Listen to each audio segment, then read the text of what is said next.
हरे कृष्णा। मैं ISKCON devotee Radha Rani.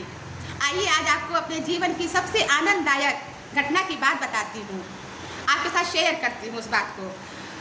जब मैं इस्कॉन की फाउंडर मेंबर बनी, इस्कॉन के हर रिकॉर्ड में राधा रानी है।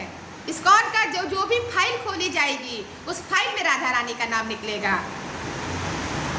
तो आज फीस दी इस्कॉन को फाउंडर मेंबर बनने की, और कल मैं इस मंदिर अपनी माँ के साथ सुबह पहुंची, क्योंकि मंदिर में पूजा थी, भगवान का अभिषेक था। तो इस्कॉन प्रेसिडेंट बोले, राधा रानी जी कल भगवान की शॉपिंग तुम्हारे पैसे से हुई जी।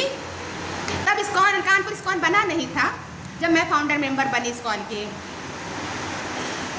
ये सुन करके मेरा हृदय एकदम से प्रसन्नता से भर गया और भगवान से निवेदन किया कि ऐसे ही सेंटेंस सुनवाना मीठे मीठे कानों को मेरे। क्या नाम है वो, जो संसार की परवरिश कर रहे हैं, जगत के पालनहार हैं, उनकी परवरिश, उनकी शॉपिंग मेरे पैसे से हुई। कार्यक्रम खत्म हुआ और मैं घर आकर के मैंने माँ से बोला, माँ प्रेसिडेंट को आपने सुना ना, उन्होंने क्या बोला था? बोले कि आज मेरा हृदय गदगद हो गया। माता पिता के जीवन का वही दिन सौभाग्यशाली होता है जिस दिन संसार उनके सामने उनके बच्चे की प्रशंसा करता है। ऐसे ही बेटा अच्छे अच्छे काम करते रहना। मैं हमेशा अपनी माँ के साथ ही चली। मैं कभी भी घर से बाहर अकेले नहीं निकली। मैंने कभी गेट नहीं खोला किसी के आने पर।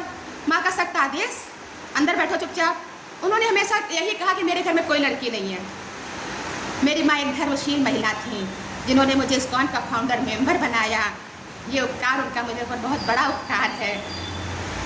मैं हमेशा अपनी माँ के साथ ही चली, उनके सिवा तो कुछ नहीं। कहीं जाना है तो नहीं जाना, अगर आपके पास टाइम नहीं तो मुझे भी नहीं जाना है, लेकिन आप ही के साथ जाऊंगी। तो इस्कॉन के हर रिकॉर्ड में राधा रानी है।